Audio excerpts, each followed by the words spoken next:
313페이지부터는 우리가 이제 구체적으로 감염병의 여러 가지들을 많이 이제 이름들을 했었어요. 그럼 그 이름들 중에서 조금 대표적인 거, 조금 더 중요한 거, 그래서 감염병의 세부 질환에 대해서 한번 좀 보겠습니다. 여기에선 여러분 너무 깊이 파헤칠 필요는 없으세요. 깊이 아실 필요는 없고 어떤 큰 특징이라든지 또는 뭐 이렇게 치료 및 간호에서도 특이한 거 그런 거 위주로만 하시면 되지, 너무 구구절절 다 하시면 여러분 공부량이 너무 복잡해져 가지고 암기하시기 힘드실 거예요. 중요한 거 위주로 언급을 하겠습니다. 자, 여러분 우리가 병원체라는 건 병을 일으키는 녀석인 거죠. 그 병을 일으키는 녀석이 세균일 수도 있고 바이러스일 수도 있고 또는 리케차라는 걸로도 일어날 수도 있다 그랬습니다. 그럼 지금은 우리가 호흡기에 문제를 주는 것 중에서 세균으로 인한 문제를 주는 게 어떤 감염병들이 있는가, 그거를 한번 보겠습니다. 자, 여기서 세균성 질환이라고 있는데 지금부터 하는 거는 세균이면서도 호흡기에 문제를 가지고 있는 거, 그 부분을 할게요. 첫 번째가 보시면 디프테리아라는 게 있을 겁니다. 자, 여러분 디프테리아 같은 경우는 이거는 몇급 감염병이라고 우리가 했다. 신종 동물을 탄디라고 하면서 디프테리아는 1급이라 그랬어요. 그래서 1급의 특징은 생물 테러, 집단 발병, 치명률 하면은 1급이었지 않습니까? 그래서 디프테리아부터 언급합니다. 디프테리아 경로 뭐 그닥 특징적인 건 없어요. 호흡기니까 비말 뭐 이런 걸로도 옮을 거고요. 그런데 이 디프테리아가 어떤 특징을 갖고 있냐면요. 얘가 이 세균이 인두라는데, 우리가 여기 목젖 있는데 있죠. 편도 있는 근처에 인두가 있는데 인두에 들어가면 인두 디프테리아, 그 다음에 후두에 들어가면, 후두라는 게 우리가 소리를 아 내는 발성을 내는 곳, 그리고 호흡기계잖아요. 여기에 들어가면 후두 디프테리아라고 하는데, 특히 어디에 들어갔을 때 굉장히 위험하냐면요, 후두에 들어갔을 때 호흡에 문제를 줄 수가 있어. 호흡곤란. 그래서 후두에 들어갔을 때는 호흡이 막 힘들면서 막 분비물도 많아져서 환자가 숨을 쉴 수가 없거든요. 그래서 이 디프테리아는 독소를 막 뿜어내면서 호흡 근육을 막 쪼여들게 만들어. 그럼 이 사람이 지금 호흡이 힘들어서 죽을 수도 있겠죠. 그래서 옆에다가 하나 더 적어 본다면은 어떤 거를 적을 거냐면요. 자, 디프테리아 환자에게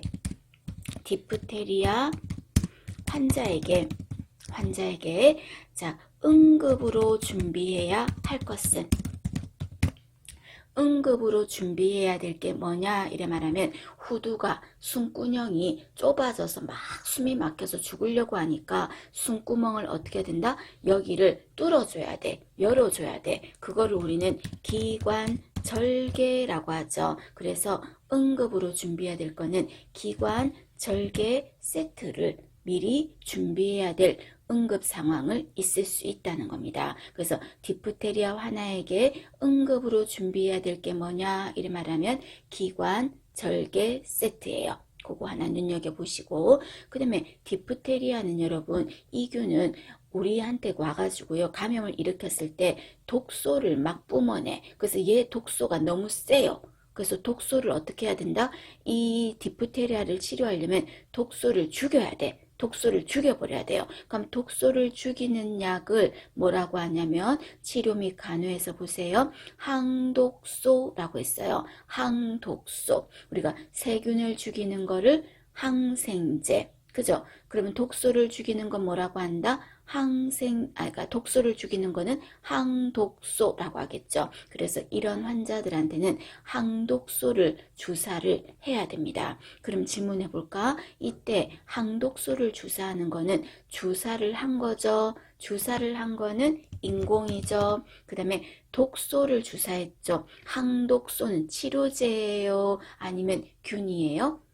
독소를 죽이는 거니까 치료제잖아. 그럼 치료제를 주사하는 거는 인공수동이라 그랬습니다. 그래서 인공수동 면역을 얻는 겁니다. 항독소를 주사하는 거야. 그리고 두 번째 줄에도 있죠. 뭐가 한다? 기관 절개술을 할 수도 있다는 거. 기관 절개술을 할 수도 있다. 그리고 또 호흡이 힘드니까 외우지 않아도 되겠죠. 산소 줄 수도 있겠죠. 그리고 호흡이 힘들면서 가래 분비물이 막 그렁그렁그렁 너무 많으니까 물기를 줘야 가래가 잘 나오지 않겠습니까?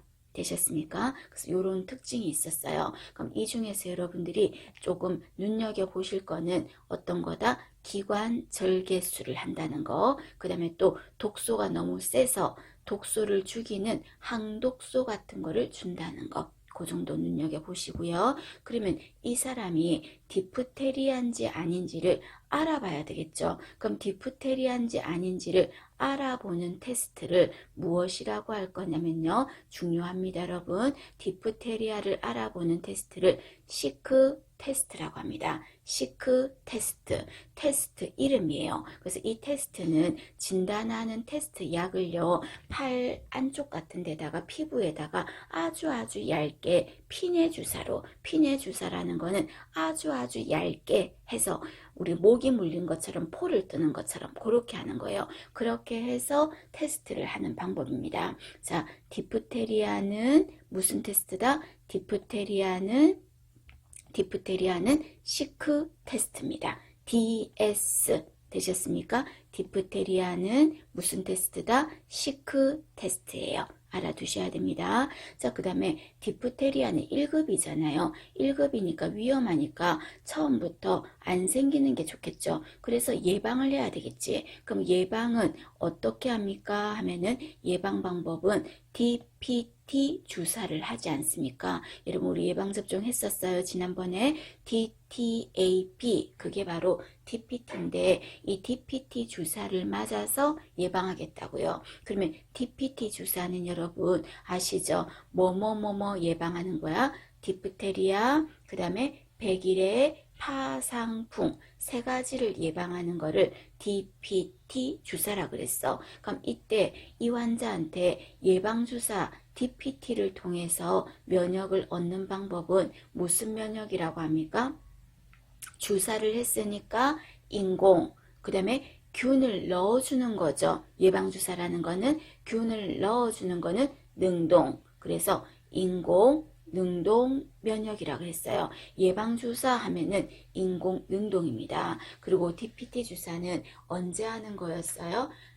언제 하는 거? 2개월, 4개월, 6개월에 2, 4, 6개월에 하는 거라고 말씀드렸습니다. 되셨습니까? 자, 디프테리아는 어떤 게 가장 문제다? 후두에 들어갔을 때 숨을 쉴 수가 없기 때문에 기관 절개 세트를 준비해야 된다. 그리고 독소가 너무 세서 독소를 죽이는 약, 항독소 같은 거를 주사해서 치료할 수도 있고, 그 다음에 예방하려면은 DPT라는 거를 주사해서 인공 능동으로 예방할 수 있다. 2, 4, 6개월마다. 그런데 이게 걸렸을 때 디프테리아인지 알아보는 테스트는 뭐라고 한다? 시크 테스트라고 한다. 되셨습니까? 봐주시고. 그 다음에 두 번째는 DPT 할 때 디프테리아 말고 뭘도 예방할 수 있댔어요? 백일에도 예방할 수 있댔어요. 그럼 백일에는 세균입니까? 바이러스입니까? 지금 우리 세균하고 있어. 세균이에요. 자, 그러면 100일에는 어떤 것만 기억하면 되냐면요. 100일 동안 기침한다. 제가 그랬죠. 그래서 이거는 몇 급 감염병이었지? 100일에 하면은 100일에 하면 몇 급 감염병이다? 2급 감염병이죠. 성한결이가 라고 했죠. 부랴부랴 크림을 먹어서 코레이 장파 세상에 100일 동안 알아누웠다 하면서 2급이라 그랬어요. 그럼 이거는 100일 동안 기침하는 거야. 그럼 기침을 정말 많이 하겠죠. 그럼 이 100일에를 깨끗하게 치료하지 않으면 합병증으로 뭐가 생길 수 있다? 적어두세요. 모기폐 그리고 폐렴 요 두 가지가 생길 수가 있다. 폐가 안 좋아지겠다 이 말이겠죠. 기침을 많이 하니까. 그래서 이때 기침을 너무너무 많이 하니까 우리가 기침을 좀 진정시키는 약, 기침을 조금 진정시키는 약을 무엇이라고 하냐면 치료 및 간호에서 진해제라는 말 보이십니까?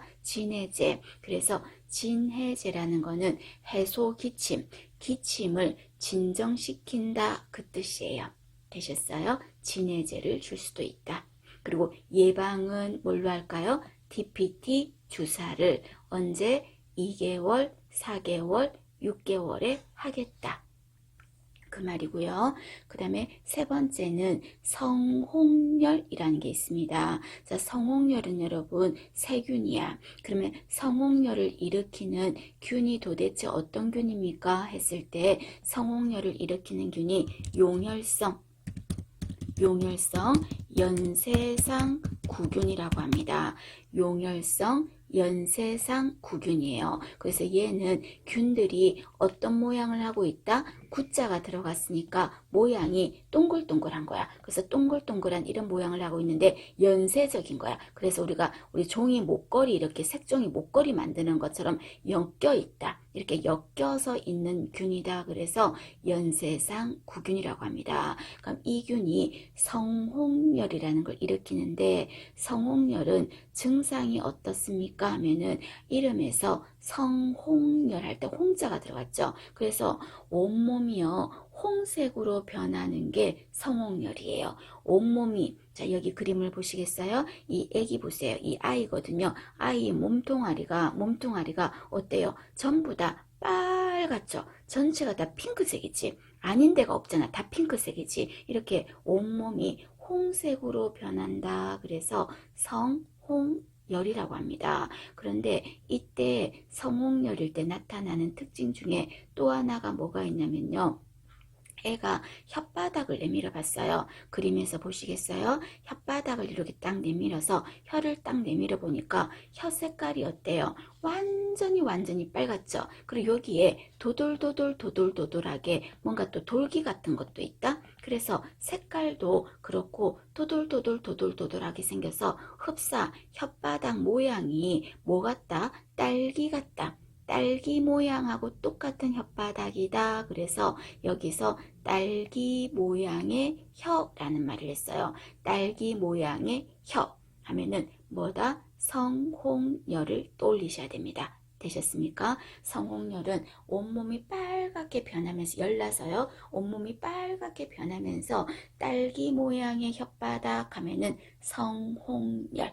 떠올리시면 돼요. 치료 및 간호 뭐 그닥 큰 특징 없어요. 감염이니까 격리하고 균이니까 항생제 쓰고 뭐 이런 거 들어갑니다. 그러면 이 아이가 성홍열인가 아닌가를 좀 알아봅시다. 아까 디프테리아인가 아닌가를 알아보는 테스트를 뭐라 그랬어요? DS. 그래서 디프테리아는 시크 테스트 그랬어요. 자, 이거를요 거꾸로 합시다. 거꾸로. 자, SD 하겠습니다. SD. 자, SD는 뭐예요? S 성홍열은 알아보는 테스트가 뭐다? 딕 테스트라는 겁니다. SD. 성홍열은 딕 테스트. 디프테리아는 시크 테스트. 되셨습니까? DS 그리고 거꾸로 SD 이렇게 하시면 되겠습니다. 끝. 그 다음에 뇌막염은 여러분 뇌에 세균이 들어갔어. 그래서 뇌에 세균이 들어가니까 뇌에 문제를 줬겠죠. 그래서 뇌에 문제를 주면 여러분 환자는 대부분이가 토해, 구토해. 그리고 염증이니까 열도 나. 그리고 뇌에 문제를 주니까 혼수 상태도 되고 또 뇌의 문제로 경련도 하고 이런 문제가 생길 수가 있어요. 외울 건 없어요. 뇌막염은 뇌에 문제를 줘서 열도 나면서 토하고 경련이 있고 혼수에 빠지고 이런 거를 뇌막염이라고 합니다. 자, 그 다음에 밑에 보시면 폐결핵 있죠? 폐결핵. 자, 폐결핵 하기 전에 여러분 그 다음 페이지에 첫 번째 줄 거 먼저 볼까요? 자, 그 다음 페이지 첫 번째 보시면 B형 헤모필루스 인플루엔자 보이세요? 자, B형 헤모필루스 인플루엔자는 다른 이름으로 무엇이라고 한다? 뇌수막염이라고 하겠습니다. 뇌수막염이라고 합니다. 그럼 이 뇌수막염도 다른 내용은 필요 없고요. 이 뇌수막염은 세균이다, 바이러스다. B형 헤모필루스는 바이러스가 아니라 세균이에요. 조심하실 거는 인플루엔자 적혀 있다고 해서 바이러스가 아니야. B형 헤모필루스 인플루엔자는 세균 때문에 생기는 거예요. 그럼 이거는 예방법은 어떻게 됩니까? 그것만 알면 돼. 예방은 뭐를 한다? HIV라는 거 있죠. HIV 예방접종을 할 거야. 예방접종을. 그럼 이 예방접종은 언제 하냐면 2개월, 4개월, 6개월에 2, 4, 6개월에 예방접종을 하는 겁니다. 되셨습니까? 이건 몇 급이었어? 이것도 예방접종 하라고 연락 오는 감염병의 대부분이가 몇 급이었다? 2급이었죠. 2급 감염병에 들어갑니다. 되셨습니까? 자, 그러면 다시 앞으로 가셔가지고요.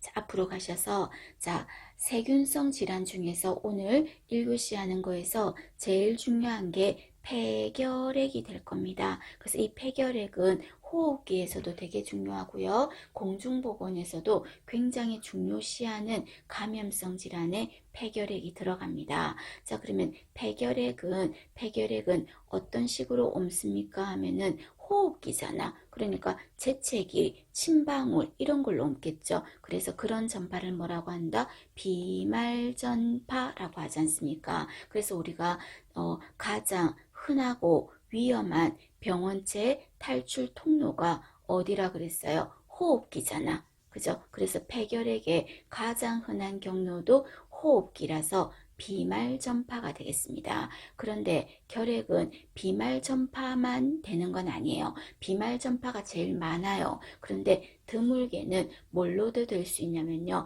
이 폐결핵 자체가 사람도 걸리고 짐승도 걸릴 수 있는 감염병입니다. 그거를 뭐라고 했다? 사람인, 짐승수 써가지고 인수 공통 감염병이라고 했었습니다.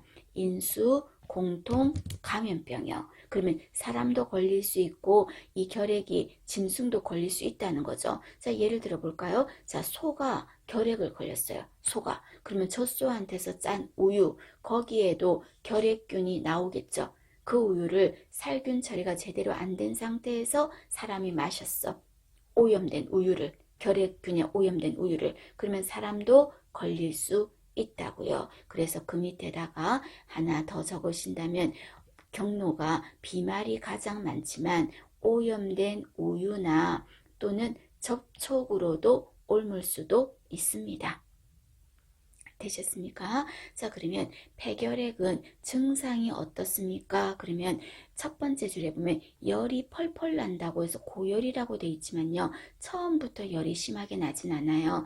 처음에는 초저녁에 지금 이 시간대쯤 됐을 때 약간 기분 나쁠 정도의 미열이 지속될 겁니다. 미열이 있으면서 요즘 따라 피곤하고 밥맛도 없고 그러다 보니까 체중도 빠지고 그리고 기침도 하고 가래도 있을 거예요. 이게 초저녁에 이런 증상이 주로 반복되는 모습을 보이면서 기침, 객담을 보인다면 폐결핵을 의심해 봐야 된다는 겁니다. 되셨습니까? 자, 그러면 결핵은 여러분 몇 급 감염병이지? 결핵은 몇 급이다? 성한결이가 하면서 제가 2급 감염병이라고 그랬어요. 그럼 이 결핵이 왜 중요합니까? 이 말입니다. 자, 여러분 2급 감염병의 특징이 뭐였어요? 2급의 특징은 전이 그랬어요. 전이. 자, 뭐다? 전파 가능성이 높은 거는 2급. 전이 그랬어요. 그러니까 결핵은 일파만파로 퍼져나가기가 쉬워. 그런데 퍼져나간다고 손을 놓을 필요는 없어. 왜냐하면 충분히 예방이 가능하고 또 해결할 수가 있으니까. 그래서 밑에 보시면 증상의 밑에 보시면 결핵 관리가 중요한 이유가 뭡니까? 라고 하면 결핵은 2급 감염병이니까 감염병이니까 관리가 중요하겠죠. 그 다음에 결핵은 충분히 예방이 가능해요. 예방할 수 있습니다. 그런데 전파 가능성이 높다 그랬죠. 그래서 다른 사람들한테 막 퍼뜨리기가 쉬워. 그래서 다른 국민들한테, 모든 국민들한테 영향을 줄 수 있으니까 외우지 말고 이해하시면 됩니다. 자, 그 다음에 결핵은 어떤 환경일 때 잘 생긴다? 밀폐된 곳에 막 덕지덕지 막 좁은 데서 있잖아요. 공기 안 통하고 그냥 바람 안 통하고 환기 안 시키고 이렇게 막 밀폐된 곳에, 그런 곳에 있을 때 잘 생겨. 그래서 결핵이 안 생기려면 환경을 관리만 잘해도 결핵이 안 생겨요. 그래서 결핵은 환경 위생과 밀접하기 때문에 1차적으로 예방할 수가 있다는 겁니다. 자, 결핵 관리가 왜 중요하면 그냥 감염병이니까. 그리고 아까 전파된 됐잖아요. 국민들한테 영향 주니까. 그런데 충분히 환경 관리만 잘하면 예방할 수가 있으니까 결핵이 중요하다. 이 말입니다. 되셨습니까? 자, 그리고 결핵은 조금 전에 예방이 가능하다 그랬죠. 그럼 예방하는 약이 있겠지. 그럼 예방하는 약이 무슨 약이다? BCG를 접종하는 거죠. BCG를 접종하는 거죠. BCG 하면은 결핵 예방 백신. 그럼 이 BCG는 살아있는 균이에요? 꾸들꾸들 말려서 죽은 균이에요? 생균이죠. 살아있는 균이다. 생균이라 그랬습니다. 그럼 이 BCG는 어디에다 주사입니까? 팔에 여러분 BCG 자리 남았죠? 팔에 BCG 흔적 있잖아. 주사 맞은 자리. 그럼 그 자리에 도장 찍히듯이 흔적이 남아있죠. 흔적이 남았다는 거는 아주 얇게 주사를 한 거거든요. 그래서 흔적이 남는 거야. 그럼 얇게 주사를 하는 게 주사 방법이 아까 디프테리아 알아볼 때 시크 테스트, 성홍열 알아볼 때 딕 테스트, 그것처럼요. 피내 주사를 할 겁니다. 피내 주사로. 그리고 얇게 하는 피내 주사는요. 용량을 아주 많이 하지 않아. 그래서 0.1cc를 피내로 주사를 할 겁니다. 그리고 BCG는 통상적으로 태어나서 몇 주 안에 예방주사하는 거다? 4주 안에 예방주사를 하는 거다. 되셨습니까? 자, 결핵 외울 거 많습니다, 여러분. 결핵 외우셔야 돼. 자, 그런데 여러분, 결핵 같은 경우는 얘가 굉장히 조금 전에 피곤하다 그랬죠? 굉장히 피곤하고요. 그리고 너무 피곤하고 살도 막 쪽쪽쪽 빠져요. 쉽게 말해서 결핵은요, 이런 질환이 살이 쪽쪽쪽쪽 빠지는 질환을 뭐라고 하냐면요, 소모성 질환이라고 하거든요. 소모성 질환. 즉 쉽게 말해서 내가 에너지를 먹었어도, 영양분을 먹었어도 그 영양분이 다 바깥으로 다 나가버려. 밑 빠진 독에 물 붓기처럼 아무리 영양분을 먹어도 그게 나한테 피가 되고 살이 되지 않는다고. 그래서 먹어도 계속 빠지고 지치고 힘들어져요. 결핵이 그 대표적인 질환이에요. 그러면 결핵은 어떻게 먹어야 된다? 엄청 잘 먹어줘야 돼. 그냥 먹어도 너무너무 지치고 힘들고 살도 빠지니까. 그래서 우리가 일반적으로 3대 영양소를 뭐라고 합니까? 탄단지라고 하죠. 탄수화물, 단백질, 지방. 그거 다 많이 먹어요. 그래서 고탄수화물, 그 다음에 고단백질, 그리고 고지방까지도요. 지방까지도 많이 먹어주는 거는 다른 질환에는 없어, 여러분. 거의 없어. 그래서 지방은 여간하면 살찌니까 적게 먹어라 이렇게 말하지, 지방까지도 많이 먹어줘라 하면은 이거는 뭐다? 어떤 거다? 결핵이에요. 고지방이에요. 그리고 비타민은 어떡할까? 비타민은 많이 줘도 되겠죠. 그죠? 그래서 결핵은 탄단지 다 많이 주고 비타민도 또 똑같이 많이 주고 하는 겁니다. 그냥 전부 다 고고고고고야. 고고고고 이렇게 나가면은 결핵 시기예요. 되셨습니까? 그리고 결핵이 걸렸을 때는 결핵약을 복용해서 치료를 해야 되겠죠. 그런데 결핵약을 복용할 때는 환자한테 말해줘야 돼. 뭐를 말해줘야 되냐면 결핵약은 매일 꾸준히 복용하라고. 매일 꾸준히 복용하라고. 근데 매일 꾸준히가 그냥 매일 꾸준히라고만 말하면 사람들은 아침에 한 번 먹은 것도 매일 꾸준히, 점심에 먹은 것도 매일 꾸준히 이래 생각하잖아요. 그래서 결핵약을 복용하는 시기는 언제 복용하는 게 좋냐면 네 번째 줄에 식전에 한 번 복용하는 거예요. 아침에 한 번 복용해요. 공복 시에 식전에 알약을 넣어 먹어요. 결핵약을 먹어요. 되셨습니까? 그리고 이 결핵약은 효과를 내려면 어떻게 해야 된다? 꾸준히 매일 불규칙하게 말고 복용을 해야 됩니다. 그래서 매일 복용해야 된다는 거, 그리고 또 식전에 복용해야 된다는 거, 그리고 또 결핵약 중에서 결핵약은요, 한 가지 약만 쓰는 게 아니라요, 이 약 저 약을 함께 쓸 거야. 우리 보통 약을 한 가지만 계속 쓰면 균들이 어떻게 한답니까? 알아챈다 그랬죠. 그거를 우리는 내성이라고 표현했어요. 그러면 결핵균이 알아채면 안 되잖아요. 알아채면 내가 치료해야 될 기간이 계속 길어지잖아. 그죠? 그래서 결핵약은 어떻게 하냐면 특징적인 게 결핵을 치료하는 약을 항결핵제라고 적겠습니다. 항결핵제를 자 함께 쓰는 거를 병용이라고 하겠습니다. 이거하고 이거하고 함께 쓰고 내 다음에는 이거하고 함께 쓰고 이렇게 같이 쓰는 거예요. 이렇게 병용하는 이유가 뭐냐? 이렇게 물으면 그 이유는 뭐를 늦게 나타나게 하고 싶다? 아까 알아채는 거를 내성이라 그랬잖아요. 그죠? 내성을 늦추고 싶은 거죠. 내성이 빨리 오면 약이 안 듣잖아. 그래서 내성을 늦추어서 약 효과를 증진시키고 싶은 거죠. 되셨습니까? 그게 결핵약 복용의 유의사항입니다. 자, 결핵약은 매일 복용해야 돼. 매일 복용이 이른 아침에 식전에. 그리고 약은 병용해서 쓸 거야. 이거랑 이 약 같이 쓸 거야. 그래서 균들이 헷갈리게 하고 싶어. 내성을 늦추고 약 효과를 증진하고 싶어요. 되셨습니까? 자, 그 다음에 여러분 결핵 같은 경우는 약을 복용하면요 약에 부작용이 있을 수 있어요. 결핵약의 부작용. 그러면 결핵 치료제 중에서 다른 거는 뭐 이소니아지드 이런 것도 있는데요. 그런 건 너무 크게 신경 쓰지 마시고 결핵 치료제 하면 하나가 대표적으로 어떤 게 있냐면요. 스트랩토마이신이라는 게 있어요. 스트랩토마이신이라고 합니다. 자, 이 약은 스트랩토의 S, 그죠? 스트랩토 할 때 S, 그 다음에 마이신 할 때 M 써가지고 SM이라고도 적습니다. 너무 중요합니다. 결핵 치료제 중에서 스트랩토마이신 SM. 자, 이 약이 부작용이 있어요. 이 약의 부작용. 그 부작용이 뭐냐면 여러분이 말을 하는데 결핵약을 먹는 사람이 말을 못 알아들어. 그러니까 말귀를 못 알아듣는 게 아니라 안 들려서 잘 못 듣네. 반응을 안 보이네. 그거는 결핵약의 부작용이에요. 결핵약을 먹는 사람이. 그래서 스트랩토마이신은 부작용이 청력장애가 나타납니다.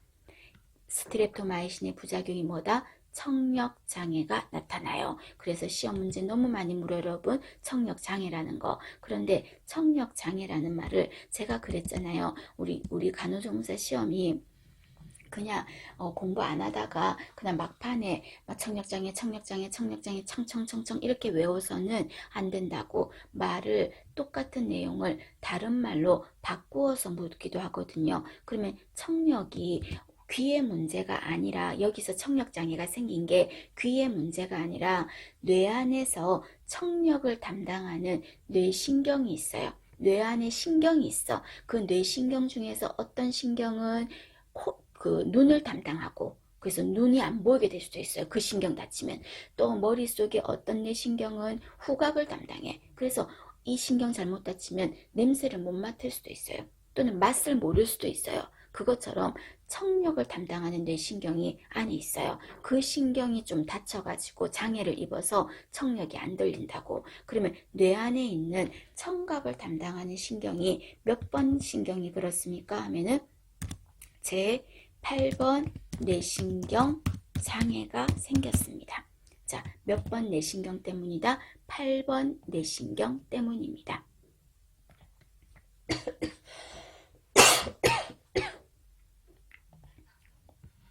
되셨습니까? 그래서 스트랩토마이신 하면은 청력장애 또는 제 8번 뇌신경 장애 이렇게 알아두시죠. 봐주시고요. 자, 그 다음 페이지 한번 보실까요, 여러분? 넘어가겠습니다.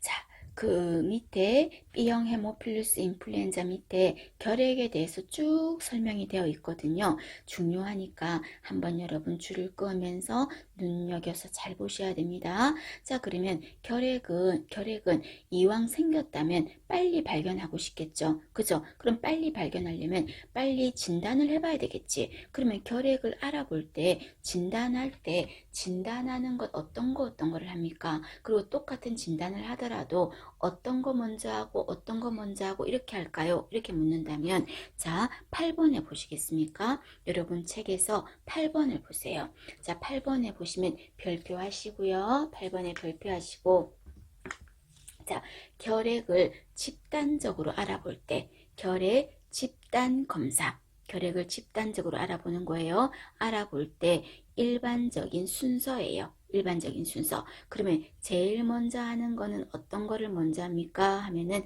뭐부터 한다? 투베르쿨린 반응 검사를 먼저 하겠습니다. 자, 뭐부터 한다고요? 투베르쿨린 반응 검사. 자, 투베르쿨린 반응 검사는 좀 이따 제가 설명하겠습니다. 자, 투베르쿨린 반응 검사는 어떤 그거 하고 나서 결핵인가 아닌가를 알아보고 나서 그 다음에 하는 게 엑스레이를 찍어 볼 거예요. 엑스레이를 찍을 거예요. 그리고 마지막은 가래 검사를 할 거예요. 그럼 제일 먼저 하는 게 지금 투베르쿨린 반응 검사라는 말이 있죠. 그거 먼저 할 거야. 그러면 투베르쿨린 반응 검사가 어떤 겁니까? 한다면은 다시 이제 1번으로 가시는 겁니다. 자, 1번에 보겠습니다. 자, 1번에 보시면 투베르쿨린 반응 검사는 자, 이름에서 투베르를 할 때 T가 들어갔지. 그래서 일명 얘를요. T 테스트라고 하겠습니다. 투베르쿨린 검사를 T 테스트, 투베르쿨린 검사다 이 말이에요. 자, T 테스트. 자, 이거는 무엇을 알아보는 검사다? 단답형 문제가 되겠죠. 뭘 알아보는 거다? 결핵을 진단하기 위함입니다. 되셨습니까? 그러면 결핵을 진단하려면 이제 시험을 해야 될 건데 그때 진단할 때 쓰는 약물이 있어. 약을 넣어서 진단을 해봐야 되잖아요. 그러면 그때 쓰는 약물이 어떤 약입니까? 하면은 첫 번째 줄에 PPD라는 용액이 있어요. 뭐라고요? PPD라는 용액이에요. 자, 이 PPD 용액을 얼마를 할 거냐면요. 알아보거나 얇게 할 때는 용량 많이 안 해. 0.1cc만 하겠습니다. PPD 용액을 얼마? 0.1cc를 어떤 주사 방법을 한다? 아주 얇게 피부 안에 표피 바로 안에다 할 겁니다. 그 주사를 피내에 주사한다 이렇게 말해요. 자, 여러분 여기 그림을 한번 보시겠어요? 제가 주사기로 바늘을 찔러서 약물을 집어넣었더니 이 피부 껍질에 가깝게 넣었더니요. 모기 물린 것처럼 이렇게 뽕긋하게 올라오는 거야. 이렇게 얇게 해서 모기 물린 것처럼 뽕긋하게 올라오게 하는 주사가요. 피내 주사라고 해요. 그래서 이 방법으로 PPD라는 용액을 가지고 테스트를 하는 거를 투베르쿨린 반응 검사 또는 T 테스트라고 하는 겁니다. 되셨습니까? 그럼 볼록하게 물집 잡힌 것처럼 올라왔죠. 올라왔어. 그럼 이 물집처럼 잡힌 거를요. 제가 볼펜으로 여기 동글동글한 부분을 이렇게 가장자리 테두리를 하라 그랬어요. 동글동글하게 된 부분을 했어요. 그리고는 자, 반응을 봐야 되는데 반응을 언제 봅니까? 하면은 두 번째 줄에 보시면 48에서 72시간 뒤에 보겠습니다. 48에서 72시간 뒤에 보겠습니다.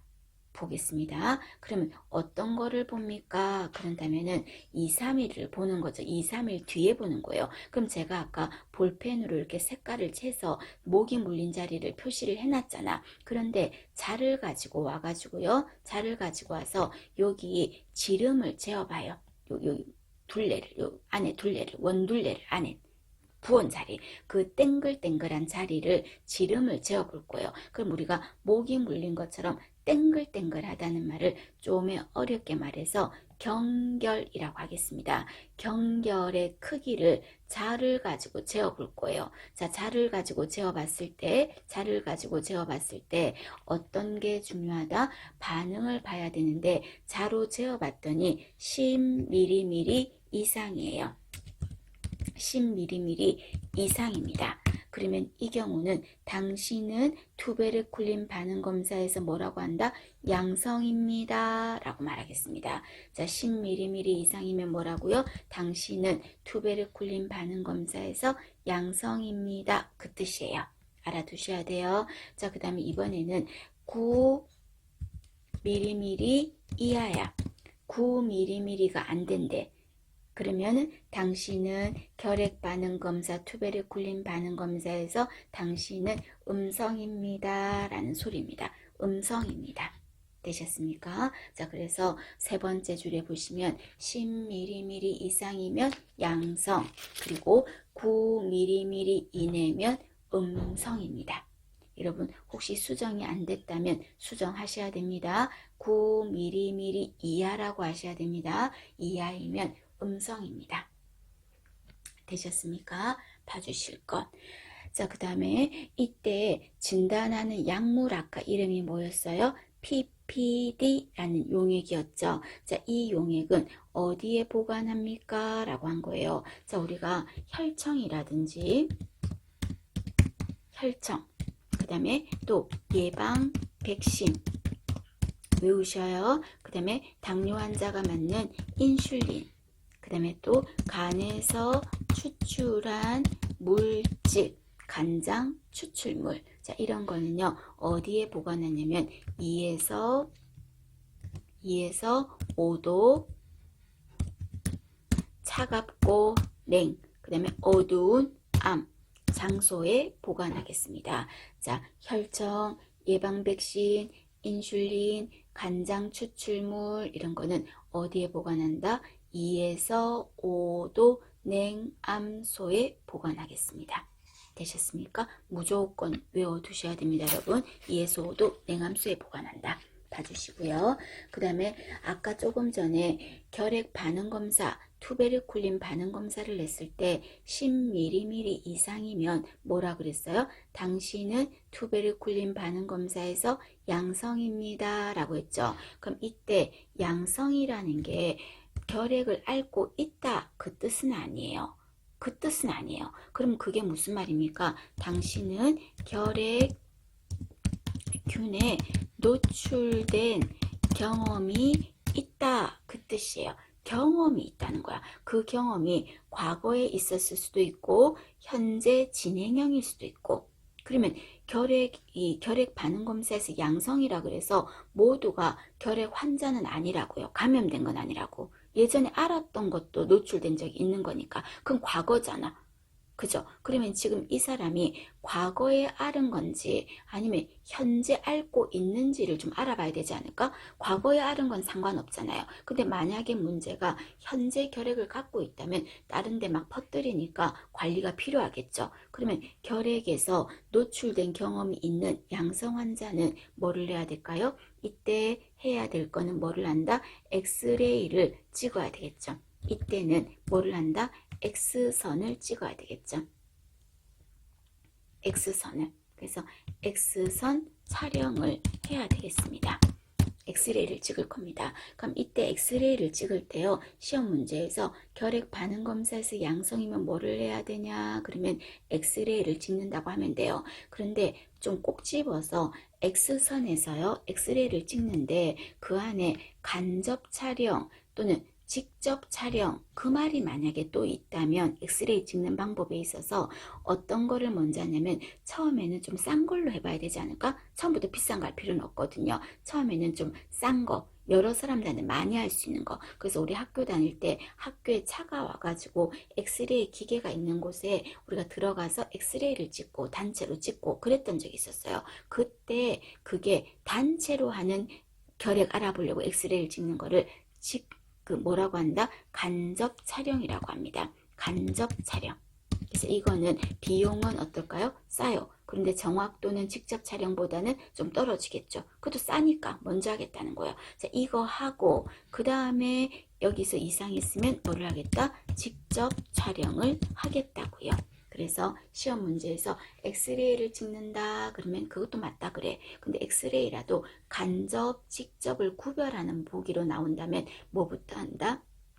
간접 촬영하고 나서 직접 촬영을 하는 거죠. 되셨어요?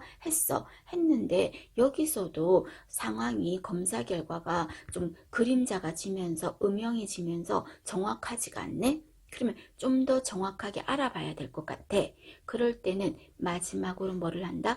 객담 검사를 하는 거죠. 여러분, 폐결핵 환자 가래 많지? 그럼 폐결핵 환자한테서 나오는 가래는 어디서 나온 거예요? 폐에서 나오는 거죠. 그래서 기침을 심호흡을 해서 기침을 크게 해서 폐에서부터 가래를 뽑아내서 그 안에서 만약에 균이 나온다면 그거는 결핵 맞잖아. 거기서까지 균이 나온다면. 그래서 객담 검사를 마지막으로 해볼 겁니다. 마지막으로 할 겁니다. 되셨습니까? 자, 그래서 8번에 보시면 다시 보세요. 8번에 결핵 집단 검사를 할 때 순서가 처음에는 투베르쿨린 반응 검사, 그죠? 그 다음에 X선을 찍는데 간접, 직접이 있다면 뭐부터? 간접, 그리고 직접, 그리고 마지막은 뭐를 한다? 객담 검사.